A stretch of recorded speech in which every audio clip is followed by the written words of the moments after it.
Now, the Wabash Valley's most watched newscast continues with all you need to know in 10.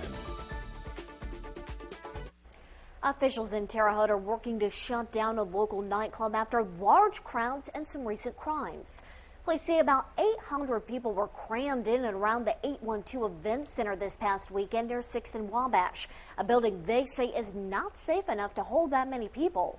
Meanwhile, police also say the crowd was too large to control and resulted in several investigations, including gunfire, an attempted rape in the parking lot, fights, and a 17-year-old was found passed out inside the club. The operations will cease and desist, that kind of a thing, until they can bring the building up to code. You should be able to walk down the street and feel safe at nighttime. And we shouldn't have shootings and reports of attempted rape and fights.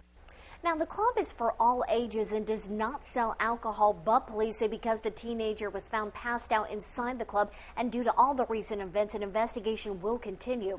The club's owner, James Porter, did not want to talk on camera, but he did give us this statement. He says, quote, "I'm not responsible for what goes on outside," end quote. He also told us he's working with an architect to bring the building up to code. The death of a local teenager brings awareness to a growing problem. Police say huffing products like hairspray, glues, and propane has been on the rise slightly in East Central Illinois. Recently, 18-year-old Justin Lake from Marshall, Illinois was in a car accident, and on the way to the hospital, he told the EMT he had been huffing. Lake later died. Police say they found a computer dust-off can in Lake's car. One local group is trying to educate kids about huffing, but says it's not an easy job. The problem with inhalant abuse is that that's a tricky one because of the accessibility of 1,400 chemicals that you can get your hands on. And if you'd like to learn more about where you can get some help or what symptoms to look for in your child, just log on to WTHI-TV.com and click on this story. Meanwhile, this morning, Daviess County is the second southern Indiana county to ban the sale of K2 spice and other forms of synthetic marijuana. Vincent's police are working on their own ordinance to make it illegal to consume the products in the public.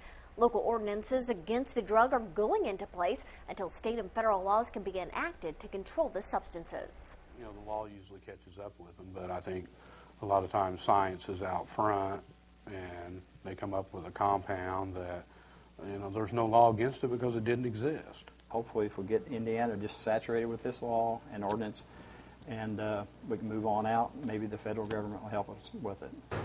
Now, if people violate the local ordinance, they will not face jail time, but rather could end up in court facing fines and other court fees. Emergency responders are inviting you to come out tomorrow to learn more about keeping your family safe. The local Homeland Security District in the Wabash Valley is hosting an event for National Preparedness Month.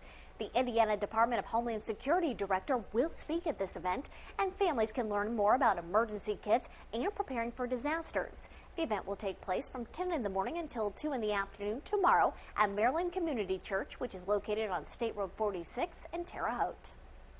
Now, the Wabash Valley's most watched newscast continues with Storm Team 10's Jessica Hayes. Good morning, folks. 7 minutes now before the top of the hour, and it's going to be a beautiful Tuesday, much like we saw yesterday. Lots of sunshine and just a few clouds out there. Temperatures back into the mid-80s. Storm Team Fury showing just a few pop-up showers on that triple scan, but those move in and out very quickly. Not expecting any real rainfall until tomorrow evening.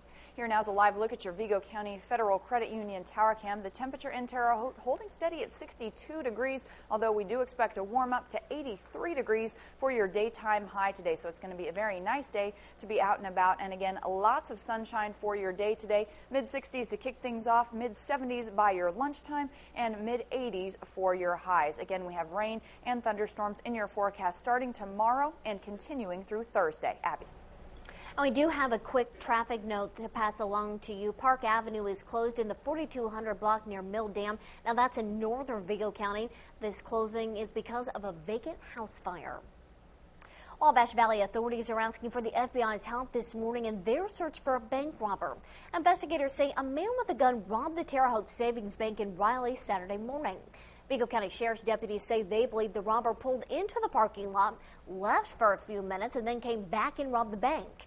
The Sheriff's Department is still interviewing witnesses and say they hope someone locally will recognize the man or the truck he was driving. That truck is described as a two-tone maroon Ford F-150 from the late 90s or early 2000s. If you'd like a more complete description of both the robber and the vehicle, you can go to our website at WTHI-TV.com and click on this story. A teenager involved in the death of 17-year-old Haley Bryan is back in jail this morning after prosecutors say he violated his release. Cody Sept was out on bond on home detention. He was allowed to go to school but had strict rules about how to get to school from his home. Prosecutors claim he violated the terms of the agreement. Now he'll remain in jail until a judge decides if the prosecutor is right. Sept faces several charges concerning the death of Haley Bryan back in January. The junior from Clay City High School died after she, Sept, and 2 other people were smoking the narcotic fentanyl. Sept is accused of stealing the fentanyl patch and giving it to the other teenagers. And this morning's Economy Watch 10, an auto supplier says it plans to lay off 202 employees at its plant in Greencastle starting in November. A spokesman for International Automotive Components Group says 2 of the company's contracts are coming to an end and it doesn't have work for the other employees. The Dearborn, Michigan-based company is a global supplier of auto door trim. About 350 employees will remain at the Greencastle plant. A government housing unit may be getting the roach infestation under control. Last week, we brought you the story of Molly Martinez, a woman living in a Terre Haute Housing Authority unit that was infested with cockroaches.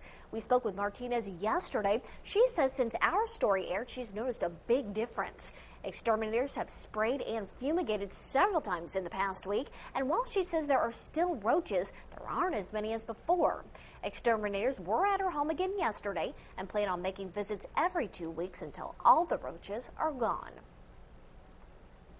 And this morning's Health Watch 10, vaccines are now available for the flu season. This year's flu vaccine protects you from 3 different flu strains, the H1N1, Influenza B, and H3N2, a strain the Centers for Disease Control predicts to be the most hazardous this year. Last year, the H1N1 flu virus was the first influenza pandemic in 40 years, and the virus hit before vaccines were even available. Then by mid-November, during the prime flu season, the Vigo County Health Department saw a vaccine shortage as more than 1 shot was required to battle the H1N1 virus. But for this year, only 1 vaccine is needed, and you can get that now. The CDC recommends the flu vaccination to everyone 6 months and older. Most local pharmacies and health departments offer the vaccines by appointment or walk-in. Well, it looks like it's going to be a pretty nice day out today. Yeah, if you liked yesterday, you'll like today and even the first part of tomorrow. Today, let's take a look at what we're expecting. 83 degrees for your high today. Lots of sunshine, just a few breezes out there. It's going to be very nice outdoors. Even tonight as well, your low 54 degrees, partly cloudy skies, mild temperatures.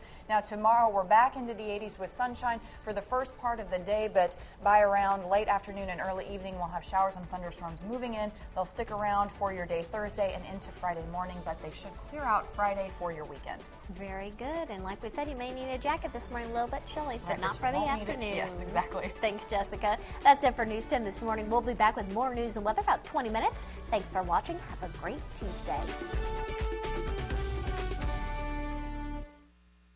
This has been the Wabash Valley's most watched newscast, News 10, leading the way. For local news 24 hours a day, visit WTHI-TV.com.